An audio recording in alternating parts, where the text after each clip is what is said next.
In today's Leeds news, all smiles at awards, more Morita news, Marseille captain on shopping list, Marathe backs Farke, and Marathe's thoughts on summer plans.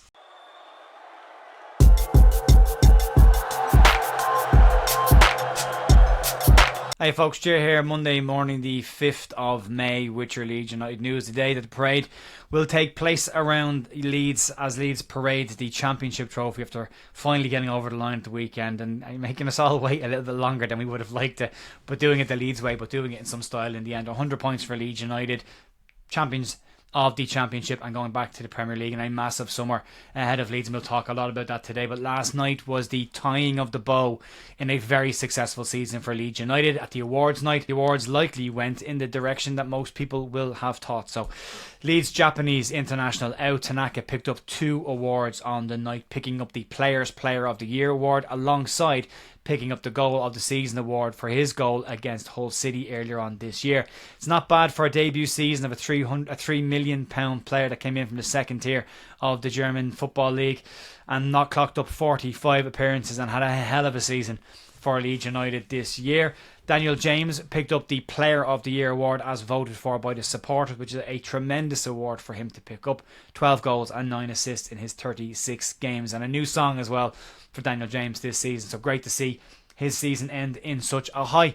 Willie Gnonto also picked up an award. He picked up the Leeds United Young Player of the Year award, and he described the moments after the Plymouth win as the best day of his life, and hopefully more positive things ahead for Willie Gnonto, and all the other stuff in his past is gone and dusted and behind him now. Paul Reaney picked up a Lifetime Achievement Award at the club for services to Leeds United, which is more than deserved for what Paul does for Leeds. He's a constant ever present at Elland Road and a lovely man. We've met him on a couple of occasions and I think he's a fantastic person, so delighted for Paul Reaney as well. And then wrapping up the awards, Amy Woodruff was named as the Leeds United Women's Player of the Year this season, scoring 18 times in 21 games for them this season. So congratulations to everyone that won at the awards last night. Nice to finish that off. There was a little bit of a gap between Leeds doing these awards. It took 2 years off during the not so good years in the Premier League, but back to normal now again. But we've got a busy summer, and let's start talking about some links that have popped up around the summer. And as we always say at this point of the summer transfer, it's probably pinch of salt for everything. Just this is the information, you decide whether you believe it or not. But anyway, last week we covered a story around the possible link of Leeds with interest to Sporting Lisbon midfielder Hidemasa Morita. There are more reports today coming out that claim that this link might be a little bit more concrete than initially thought last week. The Yorkshire Evening Post today have a piece that again links Morita with a move to Leeds United and describes him as being well placed to complete a move should they decide to do so.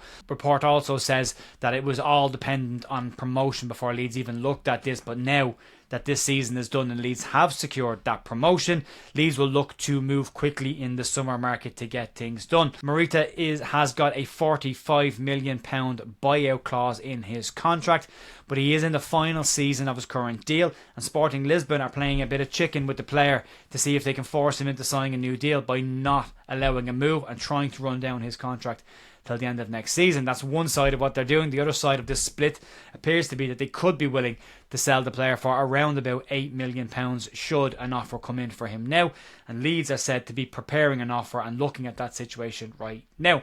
£8 million would represent some serious value for a very good player who has been an ever-present in the Sporting Lisbon side outside of an injury this season, and also clocked up 7 Champions League appearances as well, and is a Japanese international to boot as well. So there's a bit of quality there, but we'll keep an eye on that one. More news expected in the coming days and weeks.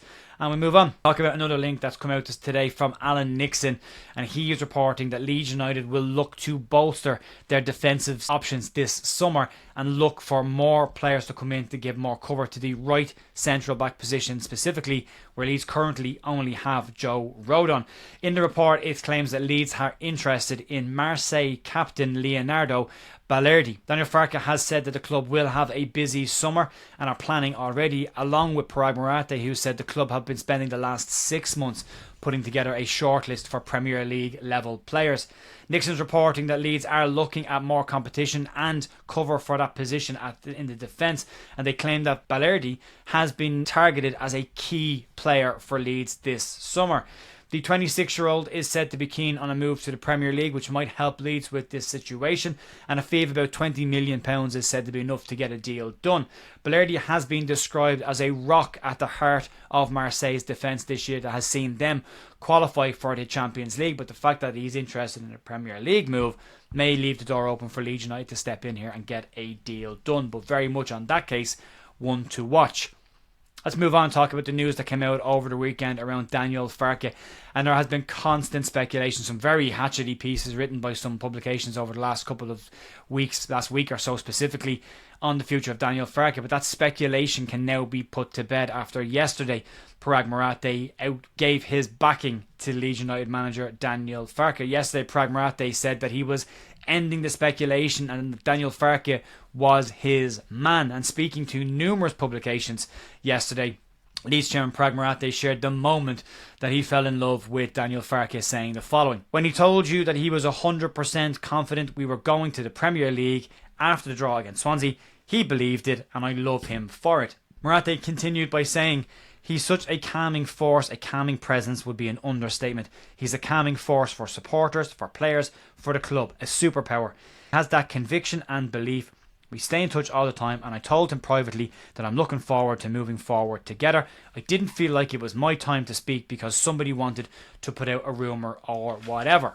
But that rumour has now been put to bed and Leeds will move forward as Daniel Farke as manager and expect to see him in the dugout for the first game of this season in the Premier League, and we'll see how he gets on after being fully backed in this summer. He's had 2 stints with Norwich, both of them had their problems, both of them weren't really funded properly, so remains to be seen if they can get the right people in. The quality will be the big thing with this. And Marathe had also been speaking about Leeds' summer plans over the last couple of days, and in a piece from the Yorkshire Evening Post, Graham Smith has out where Marathe spoke to them about his plans for the summer. The chairman expects player exits as well as inbound players this summer, but says that Leeds are better equipped than other clubs have been to survive in the Premier League.